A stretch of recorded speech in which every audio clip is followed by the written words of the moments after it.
y el público está allí sentado, ya sabes, esperando expectante, con algo maravilloso va a suceder. Condujo camiones de suministros con un arma cargada durante la Segunda Guerra Mundial. Hizo llorar a hombres adultos en partidas de póker, hizo enojar tanto a Arthur que el programa favorito de América tuvo que terminar.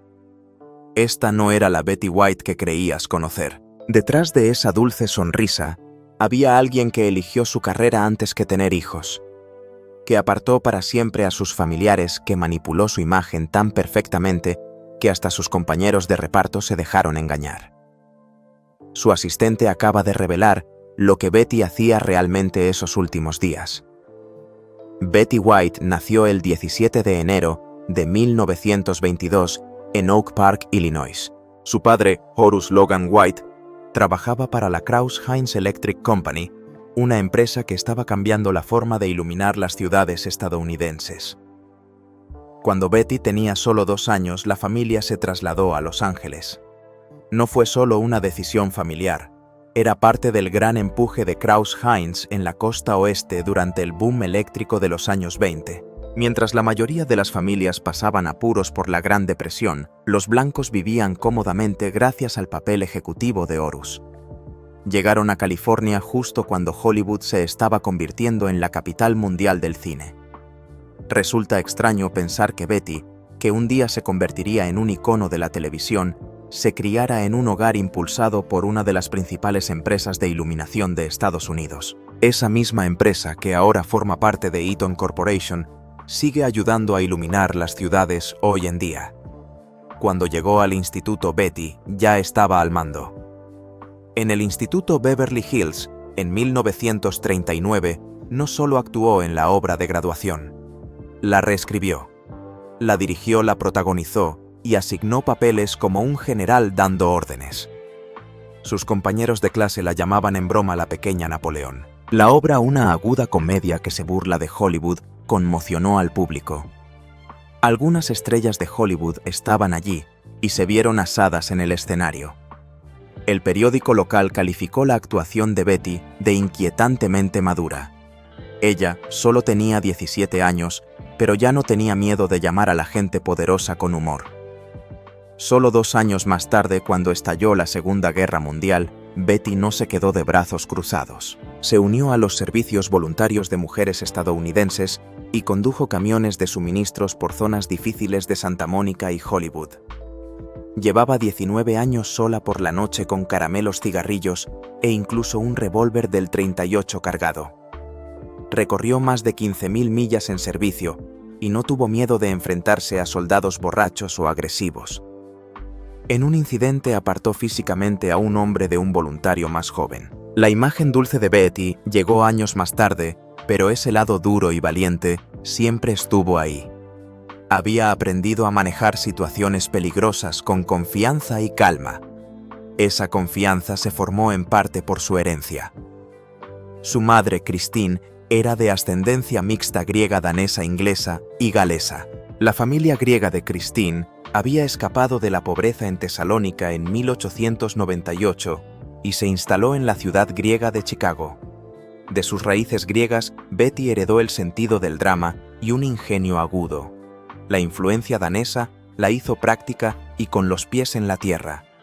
Su lado inglés le aportó el amor por la interpretación y su sangre galesa una vena rebelde.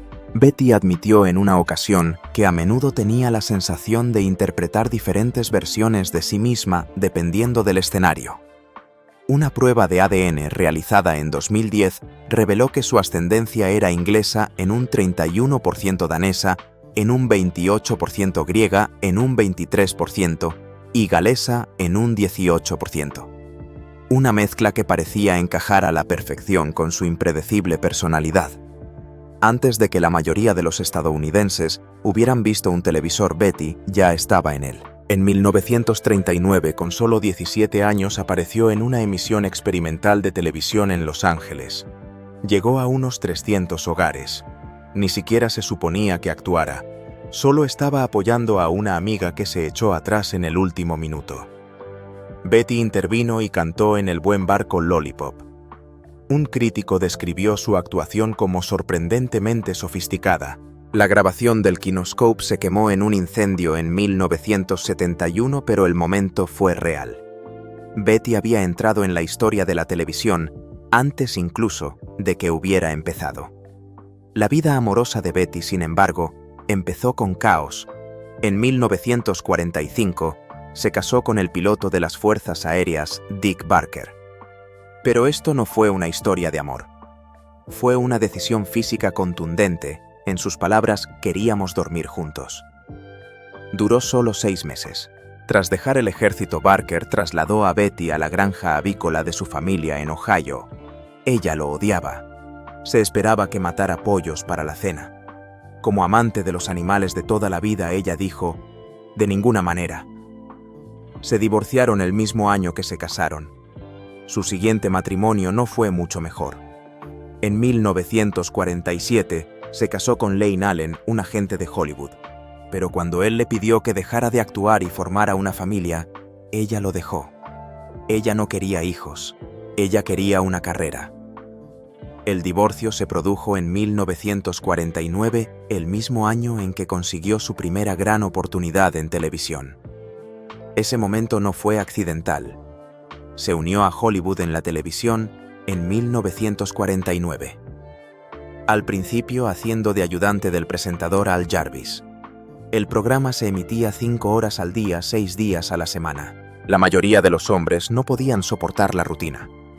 Jarvis renunció en 1951 y su sustituto, Eddie Albert, se fue después de solo 6 meses. Pero Betty se quedó. Cuando nadie más pudo mantener el ritmo, ella tomó el relevo. Pronto fue la única anfitriona. No esperó a ser invitada al poder. Lo tomó. Convirtió el agotador horario en una ventaja, añadiendo gradualmente escenas con guión que más tarde formarían la base de su propio programa. En 1952, Betty dio otro paso audaz. Formó su propia compañía Bandy Productions, llamada así por su perro. Se asoció con George Tibbles y Don Federson, no solo para actuar, sino para producir su propia comedia. Ese programa Life with Elizabeth, lanzado en 1952, la convirtió en una de las primeras mujeres en producir una comedia de situación. Ella llevaba la voz cantante, escribía, producía y protagonizaba. Y cuando la NBC eligió su siguiente programa, en 1954, se negó a ceder a la presión de las emisoras del sur, que se oponían a que apareciera un actor negro, Arthur Duncan. Betty no solo se negó a despedirlo, ella le dio más aire. «Lo siento, vive con ello», le dijo. No solo fue amable, fue estratégica. Ese mismo año ganó un Emmy local por La vida con Elizabeth. Fue una gran cosa. No solo ganaba por actuar, estaba siendo reconocida por controlar cada parte del programa. Esta victoria le dio poder. Lo usó para negociar el control creativo total sobre el show de Betty White en NBC. Ella no veía los premios como recompensas. Los veía como herramientas. Cada trofeo era un peldaño más en la escalera. En 1961 apareció en el concurso Password. Parecía una típica aparición como invitada, pero cambió su vida. Allí conoció al presentador Alan Luton. La química fue instantánea. Ella dijo más tarde, «Sentíamos como si nos conociéramos». Él se enamoró de ella rápidamente y le propuso matrimonio a las pocas semanas, pero Betty dijo que no una y otra vez. Durante todo un año, ella lo rechazó. Incluso cuando él le dio un anillo de diamantes, ella lo rechazó. Así que Luen llevó el anillo alrededor de su cuello. Ella no se mudaría a Nueva York. No cedió. No era frialdad, era estrategia. Ella quería mantener el control. Pero en la Pascua de 1963, algo se rompió. Le envió un conejito blanco de peluche con hojas de oro en las orejas y pendientes de rubíes, diamantes y zafiros en su interior. La nota decía, «Por favor, di que sí». Finalmente lo hizo.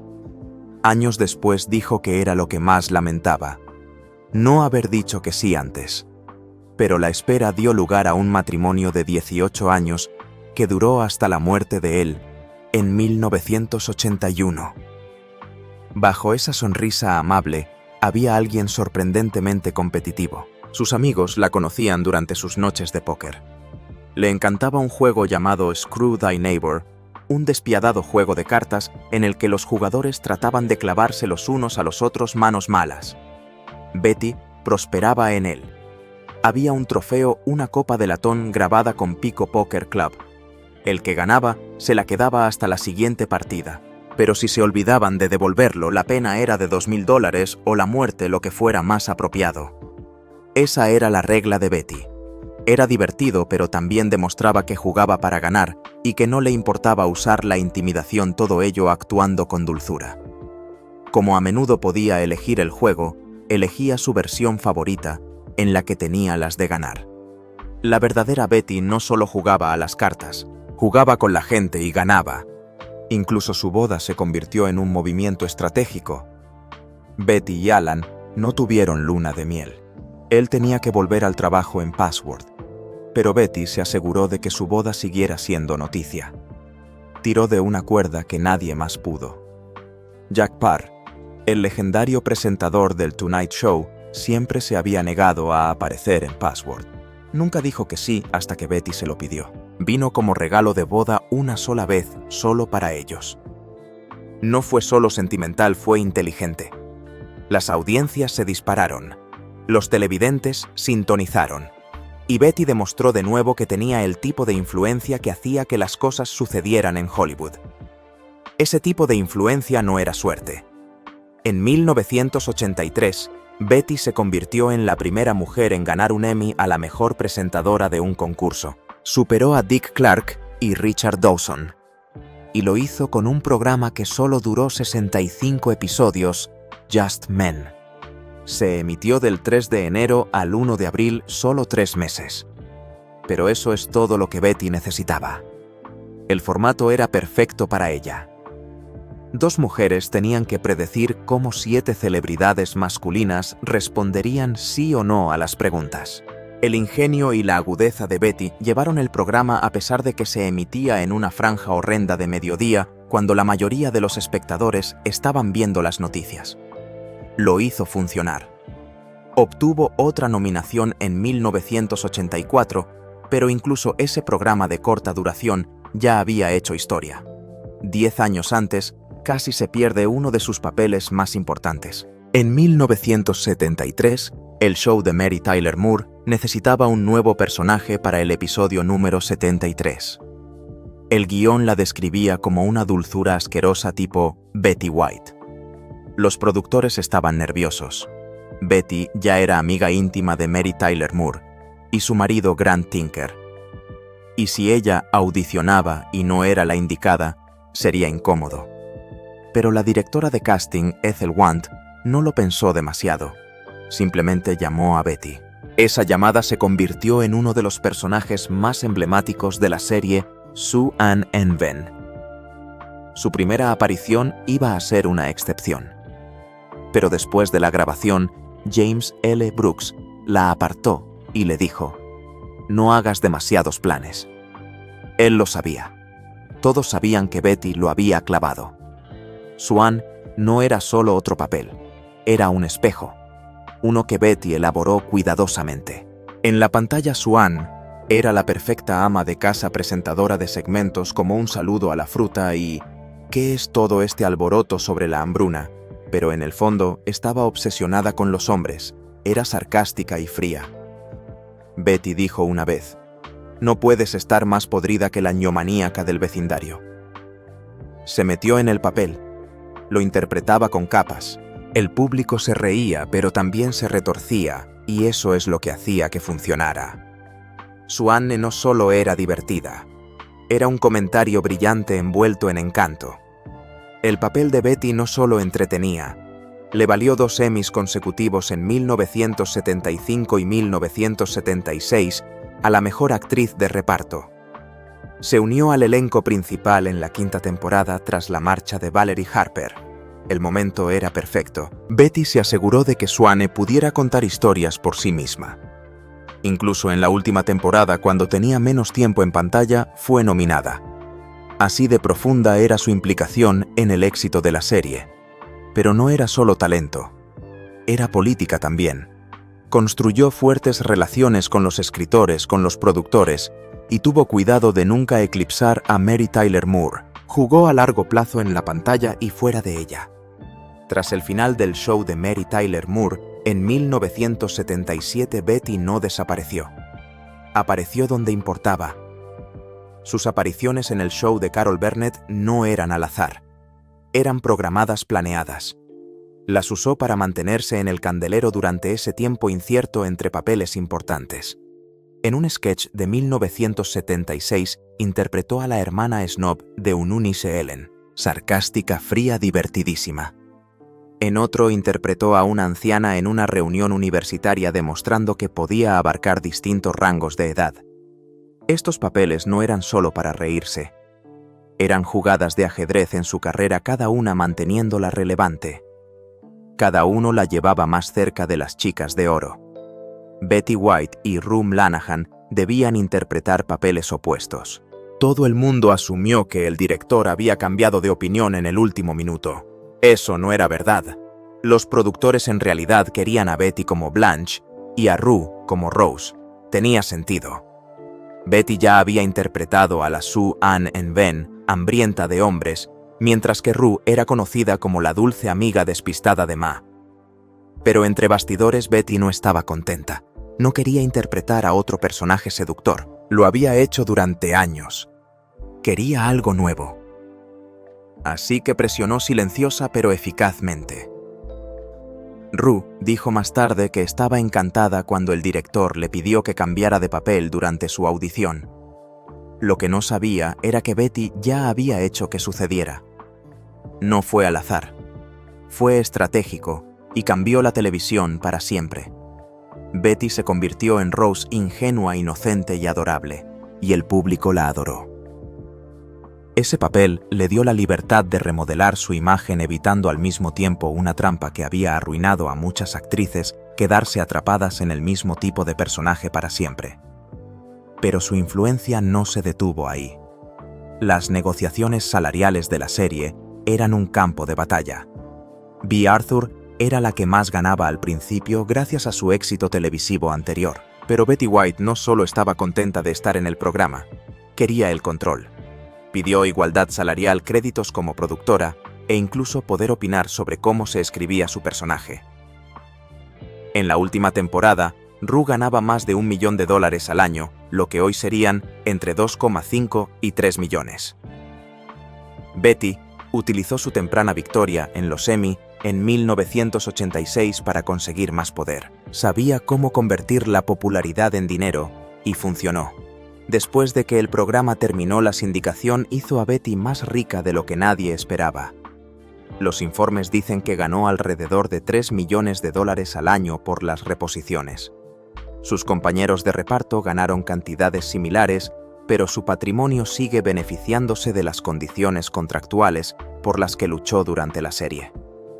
La gente veía a Rose como algo simple, pero Betty no lo era. Era astuta, estratégica y siempre iba un paso por delante.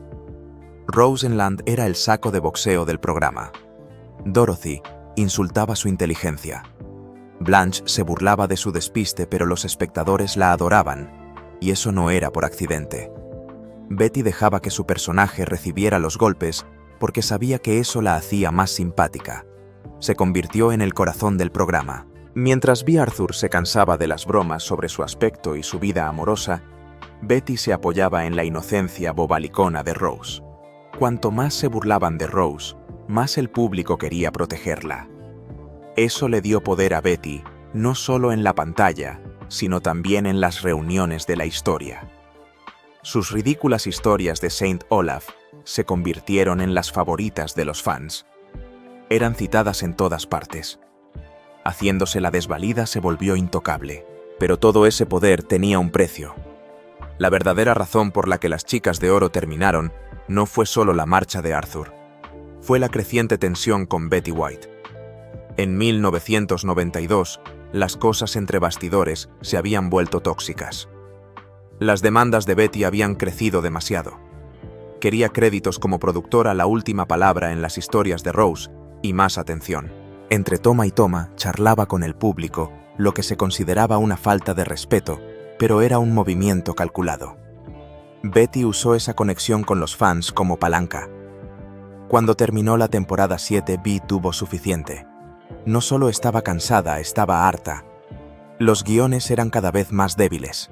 Las bromas sobre Dorothy eran implacables, y trabajar con Betty se había vuelto insoportable. La NBC podría haber intentado reemplazarla, pero en lugar de eso tiraron del enchufe. Ya no valía la pena el drama. Fuera de la serie, la vida personal de Betty era igual de complicada. Se casó con Lane Allen en 1947, pero no duró. Él quería hijos, ella no. Eso no era negociable. Ella sabía que su futuro estaba en la televisión, no en la paternidad. En 1949 se divorciaron. No fue solo un desacuerdo, era una división profunda. En los años 40, se suponía que las mujeres no debían anteponer su carrera a los hijos. Pero Betty lo hizo y pagó el costo emocional. Cuando se casó con Alan Luton, en 1963, se convirtió en madrastra de sus 3 hijos. Uno de ellos, Martha, nunca la aceptó. Su relación era tan mala que no se hablaron durante 30 años. Incluso cuando Martha intentó hacer las paces, Betty le cerró la puerta. Según sus amigos, Betty creía que Martha había hecho más duros los últimos años de Allen y nunca se lo perdonó. Entonces llegó 1981. Alan Luton murió justo 3 días antes de su 18 aniversario. Tenía cáncer de estómago. Betty había estado a su lado entre ensayos, visitas al hospital y apariciones públicas. Después de su muerte, ella dijo que nunca se volvería a casar. «Una vez que has tenido lo mejor, ¿quién necesita el resto?», dijo a los periodistas. Pero había otra verdad tras las lágrimas. Su muerte también la liberó de compromisos. A partir de entonces, su tiempo, su concentración y su energía se volcaron en su trabajo y sus animales. Ahí es donde ella derramó su amor. En 2025, Sally Strutz hizo pública una historia que había ocultado durante años. Dijo que Betty la invitó a una reunión del concurso en su casa. Cuando Esther escogió una galleta, Betty sonrió dulcemente y dijo: «Yo no haría eso si fuera tú, querida. No necesitas una galleta». Fue cortante, fue público y no era una broma. Sally la llamó muy pasivo-agresiva. Coincidía con otros informes entre bastidores. Betty tenía una forma de usar el encanto como control. Disfrazaba su dominio de cortesía. Pero no se equivoquen, ella siempre tenía la sartén por el mango. Y cuando la gente no caía en la línea, ella los eliminaba. Su hijastra Martha no fue la única víctima. La necesidad de control de Betty también destruyó amistades. No perdonaba. No olvidaba. Cuando la gente la decepcionaba o la traicionaba, ella los borraba. Sin segundas oportunidades. Su imagen pública era todo calidez. Pero en privado mantenía unos límites estrictos. Si la desafiabas, te ibas. Betty White no solo sobrevivió en Hollywood, sino que lo superó. Cuando apareció en Boston Legal de 2005 a 2008, la mayoría de la gente pensó que era solo otro divertido papel de invitada. Pero ella sabía exactamente lo que estaba haciendo. Trabajaba junto a James Spader y William Shatner en una serie que obtuvo 26 nominaciones a los Emmy. Y ella no estaba allí solo para actuar. Estaba enviando un mensaje. La mujer que una vez gobernó las Chicas de Oro no iba a desvanecerse en el fondo de una industria obsesionada con la juventud. Utilizó el tono serio y la sólida escritura del drama legal para demostrar que podía hacer algo más que comedia. No era solo un papel, fue su reentrada en la relevancia. Luego, en 2009, a los 87 años, soltó un bombazo en la propuesta. Robó escenas a Ryan Reynolds y Sandra Bullock como si nada. En un momento se fue con un cachorro de Samiad durante el ensayo. Parecía una broma espontánea, pero no lo era. Más tarde dijo que ni siquiera lo pensó. Simplemente actuó. Nadie la detuvo. Ese movimiento acabó en el montaje final y se convirtió en uno de los momentos más comentados de la película. No fue suerte. Fue instinto agudizado por décadas de actuación. Hollywood La había etiquetado como un recuerdo del pasado, pero ella les obligó a admitir. Betty todavía lo tenía. Y justo cuando la gente pensaba que la habían descubierto, ella volvió a dar la vuelta al guión. En 2010 se lanzó una campaña en Facebook. Betty White será la presentadora de SNL. En pocas semanas cientos de miles se habían unido. NBC cedió. Pero detrás de escena no se sentía tan al azar. Se sentía demasiado perfecto. Apenas unas semanas antes, había aparecido en un anuncio de sneakers durante la Super Bowl. Fue un éxito viral. La campaña, la fecha de su presentación, el 8 de mayo, y el regreso de leyendas del SNL como Tina Fey y Maya Rudolph parecían demasiado coordinados. Bromeó con que le daría una paliza al que inició la petición, pero sabía lo que acababa de pasar. Usaba internet mejor que la gente con la mitad de su edad. El resultado, un aumento de audiencia, un momento viral y una victoria en los Emmy. Eso no es un regreso, eso es estrategia. Aún no había terminado. Hot in Cleveland, estrenada en 2010, Betty White, que entonces tenía 88 años, no se limitaba a actuar. Obtuvo el crédito de productora ejecutiva. El show se convirtió en el mayor éxito que TV Land haya tenido. 128 episodios, 6 temporadas. Su personaje, Ella, era más que un alivio cómico. Ella era la serie. Los críticos la adoraban. Recibió premios SAG. Entre bastidores, su crédito de productora significaba poder, decisiones creativas, dinero, control. Ella había pasado décadas viendo a los hombres tomar el crédito. Ahora ella se llevaba el suyo. A una edad en que la mayoría de los actores se desvanecen, ella se duplicó. Pero detrás de la cortina, las cosas no eran tan perfectas como parecían. Pocos días antes de su muerte, el 31 de diciembre de 2021, Betty seguía diciendo a la prensa que se sentía muy bien y que gozaba de muy buena salud.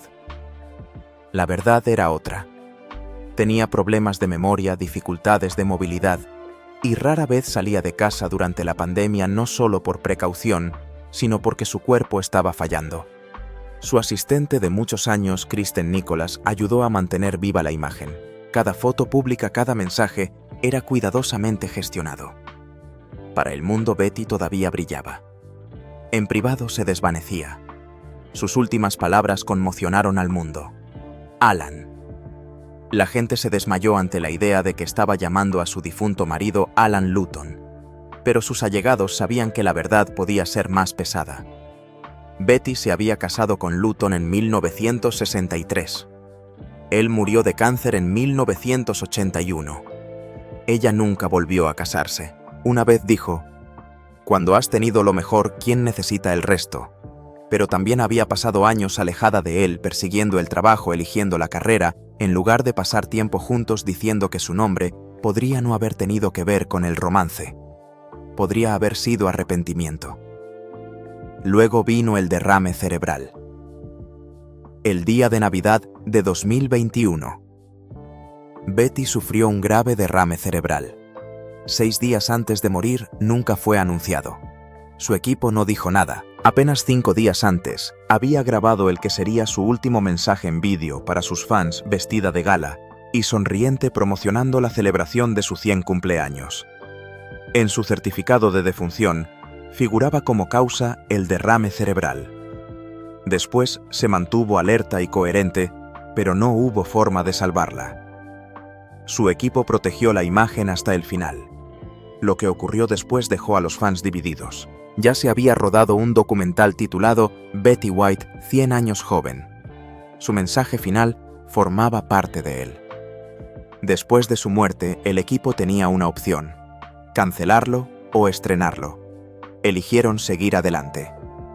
El 17 de enero de 2022, fecha en la que habría cumplido 100 años, la película se proyectó en 1.500 cines. Hizo mucho dinero. Algunos dijeron que la honraba. Otros lo llamaron un robo de dinero. En cualquier caso, las cámaras seguían rodando, y el agradecimiento final de Betty se convirtió en un evento de taquilla. En el centro de todo esto estaba su asistente Kristen Nicholas. Ella estaba allí cuando Betty murió. Dirigió su día a día, gestionó sus redes sociales, manejó su prensa y protegió su legado. compartió una de las últimas fotos de Betty el 20 de diciembre de 2021, justo 11 días antes de que falleciera. Dijo que Betty estaba radiante ese día. Tras su muerte, McKellus se convirtió en la guardiana de la imagen de Betty. Ahora controla la presencia online de Betty y con ella los secretos que nadie más conoce. Pero nunca los ha contado porque Betty sabía cómo elegir a la gente y cómo mantener el control incluso desde más allá de la tumba. El mejor papel de Betty White no fue Rose en Land ni Swan en Venn. Fue Betty White el icono. Ella misma construyó ese personaje en 1949, cuando empezó a trabajar en televisión. Sabía cómo sonreír, cómo desviar la atención, cómo hacerse la dulce abuela, incluso cuando era la persona más inteligente de la sala. Era despiadada cuando era necesario, competitiva sin demostrarlo, y siempre iba un paso por delante. Incluso cuando interpretaba papeles traviesos, el público seguía viéndola como la inocente Betty. No fue solo suerte. Era manipulación de imagen al más alto nivel, y esa imagen le daba poder. Otros famosos la temían no porque fuera mala, sino porque lo sabía todo. Tenía trapos sucios de todo el mundo y nunca necesitó usarlos. Fue una de las primeras mujeres de la televisión en tener su propia productora en los años 50. Construyó relaciones con ejecutivos, agentes y estrellas a través de generaciones. Cuando Betty White te apoyaba tu carrera, recibía un impulso. Cuando se quedaba callada, la gente se daba cuenta. Podía iniciar una tendencia o acabar con ella con solo